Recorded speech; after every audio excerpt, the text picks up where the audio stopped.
Na cidade de Cafarnaum, à beira do mar da Galileia, um pequeno grupo de pessoas se reunia com frequência para escutar os ensinamentos de Jesus, cujos milagres e palavras transformavam vidas. Entre aqueles que viviam nessas margens estava um oficial romano chamado Cornélio. O episódio que marcaria profundamente sua vida está registrado no capítulo 10 do livro de Atos, o encontro entre Pedro e Cornélio. Cornélio era um centurião, um homem de autoridade, respeitado entre seus soldados. Mas o que o tornava diferente era sua piedade. Embora não fosse judeu, ele temia a Deus, orava constantemente e era generoso com os necessitados. Sua casa era um ponto de acolhimento para aqueles que precisavam de ajuda. Apesar de sua posição no império, Cornélio buscava algo que nenhuma conquista militar podia oferecer: a paz com Deus. Em um final de tarde calmo, enquanto orava sozinho, Cornélio teve uma visão clara. Um anjo de Deus apareceu e o chamou pelo nome. Assustado, ele perguntou: "O que é, Senhor?" E o anjo respondeu: "Suas orações e esmolas subiram como um memorial diante de Deus. Envie homens a Jope e chame Simão, chamado Pedro." Sem hesitar, Cornélio confiou naquela instrução. Reuniu alguns de seus servos mais fiéis e um soldado devoto e os enviou à cidade litorânea de Jope. Lá Pedro se hospedava na casa de Simão, o curtidor. Enquanto os enviados partiam, Cornélio voltou ao seu interior inquieto. Por que Deus, o Deus de Israel, se interessaria por ele, um gentil? No silêncio de sua casa, confiou suas dúvidas em oração. "Se o Senhor tem algo para mim, eu ouvirei." Enquanto isso, em Jope, Pedro também estava em oração no terraço da casa. Ele teve uma visão impactante. Um lençol descia do céu, contendo animais considerados impuros pela lei. Uma voz dizia: "Mata e come, Pedro." Chocado, Pedro respondeu: "Jamais comi coisa impura." Mas a voz insistiu: "Não chame impuro o que Deus purificou."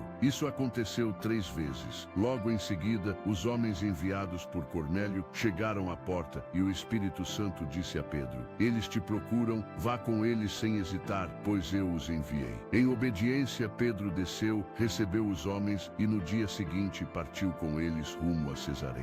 Cornélio, com o coração em expectativa, já havia reunido parentes e amigos íntimos em sua casa. Quando viu Pedro chegando, caiu a seus pés em reverência, mas Pedro o levantou, dizendo: "Levanta-te, também sou homem." Era um encontro inédito, um líder judeu entrando no lar de um gentil para anunciar a palavra. Dentro da casa, Pedro ainda hesitava, lembrando-se das tradições que separavam judeus e gentios. Mas a visão do lençol e o agir do Espírito em seu coração falavam mais alto. Disse então com simplicidade e autoridade: "Agora entendo que Deus não faz acepção de pessoas, mas aceita quem o teme e pratica a justiça de qualquer nação." Ele começou a anunciar a boa nova, a vida, morte e ressurreição de Jesus e como, por meio dele, todos os que creem recebem perdão dos pecados. Enquanto Pedro falava, algo extraordinário aconteceu. O Espírito Santo desceu sobre todos que ouviam, do mesmo modo como ocorrera com os discípulos em Pentecostes. Os judeus que estavam com Pedro ficaram maravilhados ao ver gentios sendo cheios do Espírito e falando louvores a Deus. Pedro então exclamou: "Pode alguém negar a água do batismo a estes que receberam o Espírito como nós?" E os batizou em nome de Jesus Cristo. Naquela casa em Cesareia, onde antes habitava apenas busca e reverência, agora reinava o Espírito do Deus vivo. Cornélio, antes apenas um homem devoto, tornara-se irmão na fé, parte da Igreja viva de Cristo. Não por títulos ou descendência, mas pela fé sincera e obediente. Hoje, essa história fala conosco de forma poderosa. Mostra que Deus ouve a oração sincera, independentemente de status, cultura ou origem. Revela que os céus se abrem para aqueles que buscam com humildade e respondem com obediência. Onde há fé, há caminho. Onde há oração, há resposta. E onde há disposição para ouvir, há transformação eterna.